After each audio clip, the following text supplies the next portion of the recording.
اے اللہ یہ تو میں جانتا ہوں لا الہ الا اللہ پہلی سطر تو میں جانتا ہوں، اس کلمے کی پہلی سطر تو میں جانتا ہوں تیرے سوا کوئی عبادت کے لائق نہیں ہے، تو ہی معبود ہے، لیکن اے اللہ تبارک و تعالیٰ یہ دوسری سطر میں دوسرا جو جملہ ہے محمد رسول اللہ، اس کے اندر جو لفظ محمد ہے یہ محمد کون ہے؟ آدم علیہ السلام اللہ سے سوال کرتے ہیں اے اللہ یہ تیرے نام کے ساتھ محمد کس کا نام ہے؟ اللہ تبارک و تعالیٰ نے فرمایا اے آدم ابھی تم جانتے نہیں ہو یہ وہ ہستی ہے، اور اللہ تبارک و تعالیٰ فرماتا ہے اے آدم مجھے قسم ہے ساتوں زمین کی، مجھے قسم ہے ساتوں آسمان کی، میں پوری کائنات کی قسم کھاتا ہوں اگر میں محمد کو پیدا نہ کرتا تو اے آدم میں تمہیں بھی پیدا نہ کرتا۔ تعریف کے بعد اللہ کے بعد اگر کوئی ذات ہے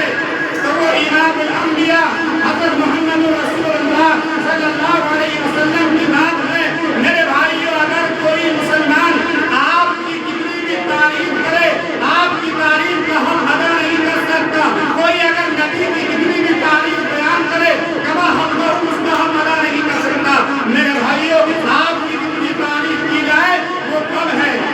شیخ سعدی علیہ الرحمہ نے کہا ہے کمال رتبہ مصطفیٰ بلغ العلا بکمالہ، یہ اثر ہے ان کے جمال کا کشف الدجا بجمالہ، کسی ایک ادا کی تو بات کیا حسنت جمیع خصالہ، وہ خدا کا جس نے بتا دیا صلو علیہ وآلہ۔ علامہ شیرازی نے کہا تھا یا صاحب الجمال ویا سید البشر بالوجه المنیر لقد نور القمر لا يمكن الثناء كما قال حقه هذا الخدا بدون کوئی قصہ۔ اقبال سہیل نے کہا کتاب فطرت کے سرورق پر جو نام احمد رقم نہ ہوتا